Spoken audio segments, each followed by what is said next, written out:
वक्रतुण्डं महाकाय सूर्यकोटि संप्रभ निर्विघ्नं कुरु मे देव सर्वकार्येषु सर्वदा। शंकर शंकर हर हर शंकर शंकर शंकर जय जय शंकर। मंगल भवने मंगल हारी उमा जपत एहि त्रिपुरारी। देखिए भगवान शिव पुराण का कथा हम आप लोगों को भेज रहे हैं। देखिए एक घड़ी आधे में पुण्य, एक घड़ी भी कथा आप लोग शिव पुराण सुन रही हैं तो मोक्ष के द्वार आप लोग के लिए खुल जाए। क्योंकि भोलेनाथ कहते हैं जो मेरा शिव पुराण पढ़ता है, मेरा शिव पुराण का कथा भेजता है, सुनता है, सुनाता है, उसके समस्त पाप तत्काल नष्ट कर देते हैं। क्योंकि शिव रूप शरीर है, ये शरीर में शिव है तो शरीर है, जिस दिन शिव जाएंगे यह 100 बन जाएगा। इसीलिए भगवान कहते हैं कि बोलने चलने डोलने की शक्ति शिव ही देते हैं। हमारे अंदर जो शिव बैठे हैं वही हमको बुला रहे हैं, हमरे न कोई शक्ति है न कोई सामर्थ्य है। इसीलिए कहते हैं आप लोग इसका भी फायदा उठाइए, शिव पुराण सुनिए, कथा सुनिए और दूसरों को भेजिए, दूसरों को लाइक करिए। देखिए भूजने से सुनाने से पुण्य की भागी आप लोग बनेंगे। अब देखिए हम आप लोगों को शिव पुराण की कथा सुना रहे हैं, बहुत अच्छी कथा है, आप लोग उसको सुनिए।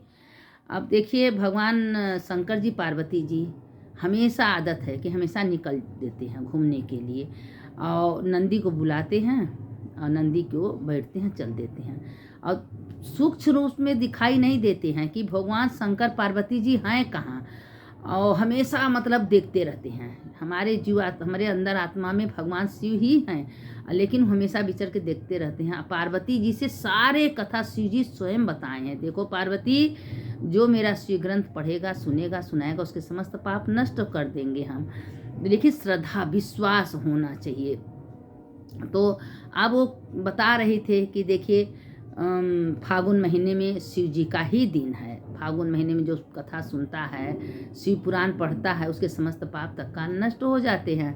तो जो पार्वती जी माता से भोलेनाथ कह रहे हैं, देखो पार्वती एक राजा थे, वहाँ नारद जी आए तो अस्मति नाम की एक कन्या उनको पैदा हुई। तो वो कन्या दिन पर दिन बड़ी हुई तो उनके पिता जो हैं पंडित को, नारद जी को बुलाए उनके हालचाल पूछने के लिए। अब ब्रह्मा विष्णु महेश सब आया। अस्मति बहुत सुंदर बहुत अच्छी थी।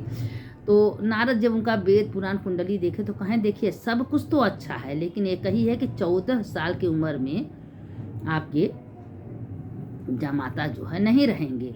अब राजा को चिंता हो गई। फिर राजा कहें कि जो भाग्य विधाता ने लिखा होंगे वही होगा।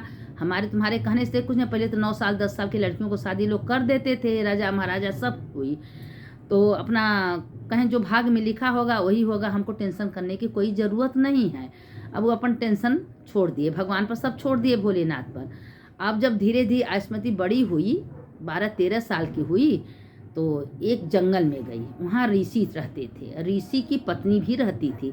तो ऋषि की पत्नी से पूछी कि माता कोई सौभाग्य बढ़ाने के लिए कोई उपाय बताइए ताकि हमारा वैधव्य दूर हो जाए, हम सदा सुहागिन रहें, कभी मेरा पति हमसे दूर न जाए। तो अब वो कह रही हैं कि बेटा एक ही उपाय है, तुमको हम बताएंगे। तुम हमेशा शंकर पार्वती जी का व्रत करो और पूजा करो, गौरी या शंकर दोनों का, और गौरी जी का करो और शंकर जी करो, सोमवार का व्रत करो।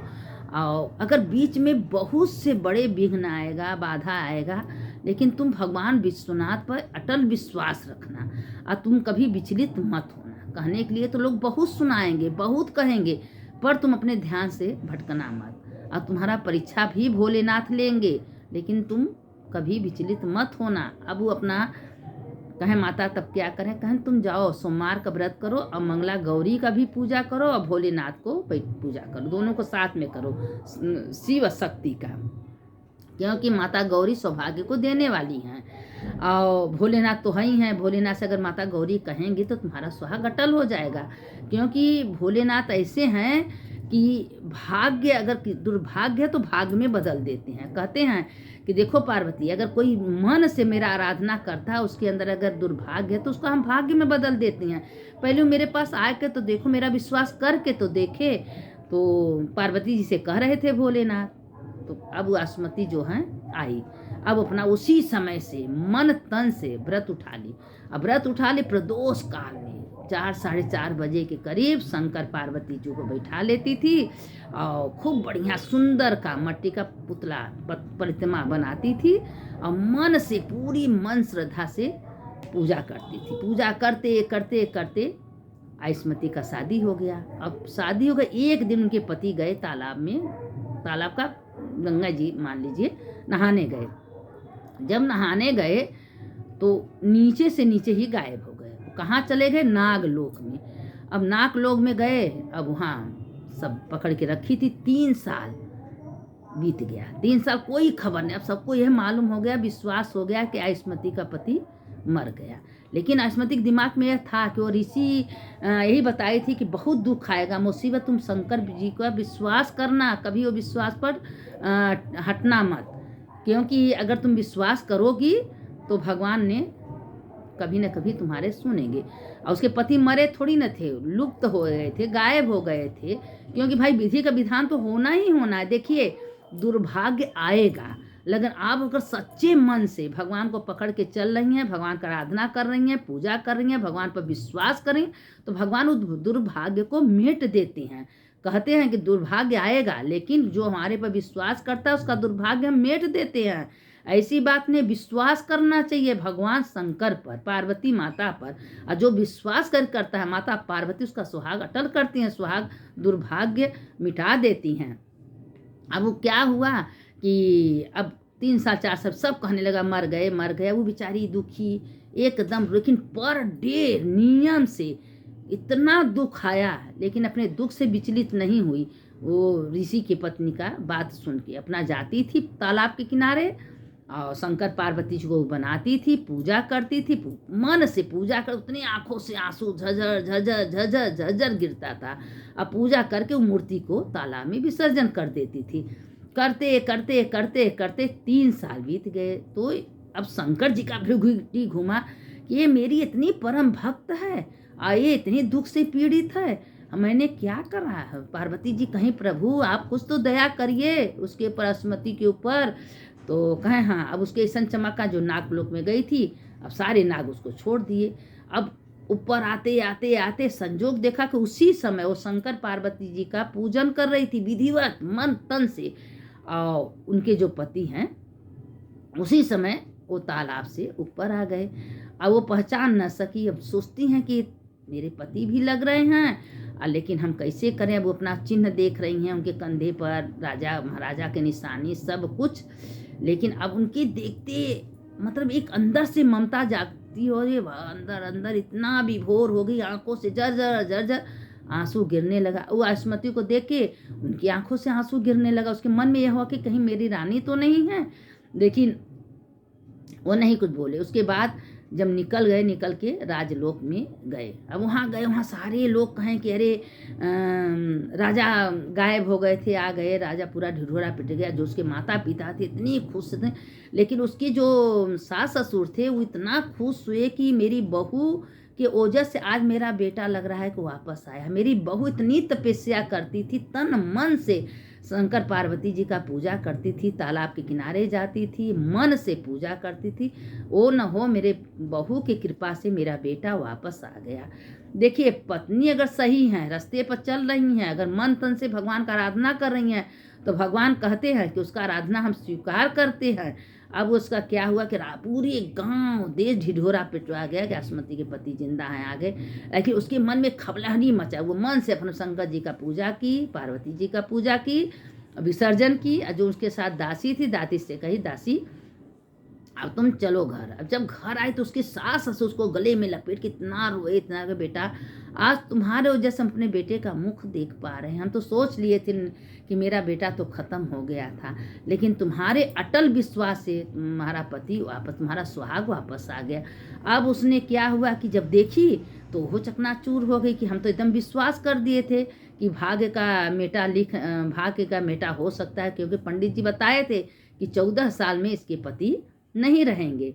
लेकिन अब वो जो आयुष्मती के पिता थे वो भी सुन के अपने बेटी को गले लगाए, बेटी हम तो विश्वास कर रहे थे, नारद बोले थे, लेकिन आज तुम्हारा भक्ति अजर अमर हो गया, तुम्हारा भक्ति काम दे गया, तुम्हारे भक्ति से आज तुम्हारे पति वापस आ गए।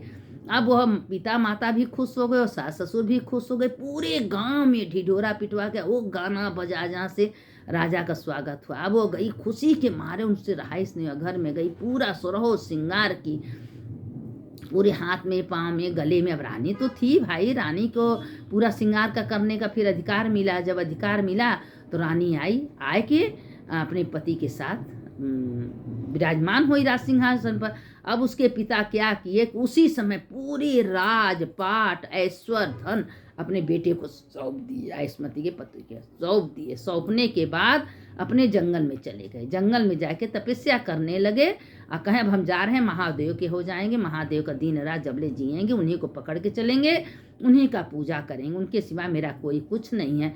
अब आयुष्मती जब तक जिंदा रही तब तक राज सुख भोगी, सुहाग। उसके 7 बेटे आयुष्मती को हुए, 7 बेटे 1 बेटी हुई, और 7 बेटे अच्छे अच्छे कुल में जन्म लिए, अच्छे मतलब अच्छे संस्कार में जन्म लिए, सब अच्छे से रहने लगे। देखिए कितना बड़ा दुख लिखा था, 14 साल में पति से बिछड़न लिखा था, लेकिन हुआ बिछड़ना। ऐसी बात नहीं कि नहीं हुआ, क्यों कि भगवान जो भाग्य में लिखते हैं वो होता है। लेकिन अगर अटल विश्वास हमको महादेव पर है, पार्वती पर है, तो मेरा भाग्य बदल जाता है। लेकिन अपने भाग्य का सराहना करना चाहिए कि हे भगवान, आप भगवान को पकड़िए मन से, तन से, श्रद्धा से, विश्वास से। जो है, आनी आवे, पानी आवे, तूफान आवे, लेकिन भगवान को हमेशा श्रद्धा विश्वास से पकड़ के जाना चाहिए। मंदिर जाइए, दर्शन करिए, पूजा करिए। अगर भगवान को पकड़ के चल रही हैं तो भगवान जो है आपका दुर्भाग्य मेट देते हैं। कहते हैं कि जो हमको 1 कदम करके चलता है उसको हम 10 कदम दौड़ने के लिए तैयार होते हैं। और पार्वती जी का आराधना जरूर करना चाहिए, क्योंकि पार्वती ही माता भोलेनाथ को प्रेरणा देती हैं कि देखो भोलेनाथ, इसको यह दुख दूर करिए। देखिए शिव पुराण की कथा हम कहते हैं, हम अपने मन से कुछ भी, हमें कोई ज्ञान नहीं है और न कोई हमको जानकारी है। जो भगवान ने हमको बताते हैं, जो शिव बुलवाते हैं, वही हम बोलते हैं। सुनने वाले शिव, सुनाने वाले शिव, करने वाले शिव, कराने वाले शिव, सब ही शिव हैं। आप शिव ही की नज़र में देखिए कि सारे संसार में जो कुछ घटना हो रही सब शिव की इच्छा से हो रही। देखिए पुनर्जन्म में, पिछले जन्म में जो आप कर्तव्य करी हैं वही हिसाब से आपको सब कुछ मिल रहा है। सुख है, शांति है, सुविधा है, सब मिल रहा है। जो अब कर रही हैं आपका खाता में जमा हो रहा है, यह अभी मिलने वाला नहीं है। अभी तो गेहूं, चावल, अनाज अगर बोएंगी तो उसमें भी 2-4 महीना लगता है, तो एक कर्म तुरंत नहीं मिलता है। लेकिन हाँ, अच्छा कर्म करें तो व्यर्थ भी जाने वाला नहीं है। इसका 100 गुना, 1000 गुना बढ़ के मिलेगा। लोग कहते एक महात्मा, एक साधु को भोजन कराइए, तो आप तो इतने भोजन कराएंगी, लेकिन सुमेरु पर्वत के समान उसका फल मिलने वाला है। तो अभी नहीं मिलेगा, बाद मिलेगा। लेकिन सांत्वना, प्रेम, विश्वास कभी तोड़ना नहीं चाहिए। जो भगवान पर श्रद्धा विश्वास करके अपना ये अटल विश्वास भगवान पर करते हैं, भगवान उसका मनोकामना पूर्ण करते हैं। तो देखिए आयुष्मती का कैसे सुहाग वापस आ गया, सुख, शांति, समृद्धि सब कुछ हो गया, उनका दुख मिट गया, उनका सौभाग्य बदल गया। तो हम कहते आज हम लोग कलयुग में नाम ही आधार, कलयुग में नाम लेंगे भगवान का, मन से उनको हृदय में बैठा के, क्या भगवान हमारा नहीं सुनेंगे? जरूर सुनेंगे। लेकिन हाँ, भगवान के पकड़ना चाहिए श्रद्धा विश्वास के साथ। यह नहीं है कि शरीर कहीं है, मन और कहीं। लोग आजकल करते क्या हैं कि शरीर तो भगवान को देते हैं, मन कहीं और दे देते हैं। जो कि हमको मन भगवान को देना है, शरीर कहीं रखिए, शरीर से कोई लेना देना नहीं है, लेकिन मेरा मन कहाँ है? हम यहाँ बैठे हैं, अब बैठे बैठे हम त्रिवेणी गए, नहा रहे, मन को भेज दिए, मन हमारा कुल काम कर रहा है। अब ये देखिए शरीर का तो रखिए, मन को भगवान को दीजिए। अगर मन भगवान में है तो वही भगवान का आपसे स्वीकार करते हैं। ये आप अपने आप समझ में आता है कि मेरा मन कहाँ है, किस जगह है, अपने आप को समझना है और भगवान को लेके चलना। उठत बैठत खात सब भगवान को सुने। भगवान आपके करोड़ करोड़ कृपा, आपकी कृपा से आज हमको खाना मिला, आपके हम पानी मिला, आज आपकी कृपा से ये सब भगवान को सौंप दीजिए कि भगवान कैसे आपका मनोकामना पूर्ण करते हैं। करके तो देखिए। आज की कथा इतने, अब कल इसके आगे कथा, रोज हम आप लोगों को शिव पुराण की कथा भेजेंगे। और हम देखिए कहानी टाइप का इसलिए बना के भेजते आप लोग को समझ में आए कि हाँ, अभी पढ़ते जाएंगे, आपको कोई समझ में आने वाली बात नहीं है, क्योंकि शिव पुराण में समझने की कोई बात नहीं है। आप कितनों पढ़ेगी लेकिन उसको समझ में आपको नहीं आएगा। जब उसका पढ़ेंगी, अर्थ निकालेंगी, समझेंगी, तब आपको समझ में आएगा वो शिव पुराण है क्या चीज़। एक घड़ी याद है, अभी एक मिनट के लिए कथा चंचुला सुनी थी, वो पार्वती की सखी बनी। तो आप क्या इतना मिनट के कथा सुनेंगे तो क्या आप शिवलोक में नहीं जाएंगे? आप पार्वती आपका स्थान नहीं देंगे? जरूर देंगी। तो इसीलिए कह रहे हैं अब इसके आगे का कथा कल भेजेंगे। इतना कथा आप लोग सुनिए, दूसरों को भेजिए, दूसरों को लाइक करिए, सब्सक्राइब करिए, शेयर करिए। ये सब करेंगी पुण्य की भागी बनेंगी। कथा मामूली कथा नहीं, शिव पुराण मामूली 75 पीढ़ी को शिव पुराण तारती है। आप अगर मन लगा के सुन रही हैं तो, और नहीं सुनेंगी तो कोई बातें नहीं है। जब समय मिले, दिन में, रात में, दोपहर में, जिस समय मिले उसमें सुनिए, और सुनने से उसका अर्थ समझिए कि देखिए भगवान पर श्रद्धा विश्वास करने से क्या पुण्य मिलता है।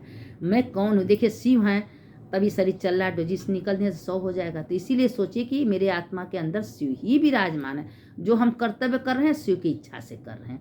अब कोई अहंकार में मत रखिए, सब भगवान को सौंप दीजिए कि भगवान कैसे आपका पूरा करते हैं। और जो पुनर्जन्म में भाई पुण्य पाप हम किए उसका फल तो हमको देखिए भोगना ही पड़ेगा, चाहे लड़के से भोगना हो, चाहे लड़की से, चाहे पिता से, चाहे पति से। मेरे कर्म का फल हमको जरूर मिलेगा, क्योंकि हमको क्या पता हम 84 लाख जन्म में कौन अच्छा बुरा कर्म किए हैं। कर्म कहीं बाएं नहीं, जब भगवान कहते एक एक कर्म लिखा जोखा हो। तो सवेरे से आप क्या की, कितना मंदिर की, कितना शिव पुराण पढ़ी, कितना शास्त्र पढ़ी, कितना वेद पढ़ी, कितना अच्छे कर्म किए, सब आपका लेखा जोखा हो रहा है। और हम लोग मतलब लिखते नहीं है चित्रगुप्त, वो छापते हैं। तो इसीलिए कहते हैं अच्छे कर्म का फल अच्छा, बुरे कर्म ये जन्म अगले जन्म में जो करके आई हैं ये जन्म में मिल रहा है, ये जन्म में जो कर रही है बाद में मिलेगा, मिलेगा जरूर। तो अच्छा कर्म करिए ना, बुरा कर्म करने से क्या मतलब। अब इसके आगे कथा कल भेजेंगे। शंकर शंकर हर हर शंकर शंकर शंकर जय जय शंकर, मंगल भवने मंगल हारी, उमा जपते त्रिपुरारी, वक्रतुंडम महाकाय सूर्यकोटि समप्रभ, निर्विघ्नं कुरु मे देव सर्वकार्येषु सर्वदा। सुनने वाले की जय, सुनाने वाले की जय, दोनों का जय होता है।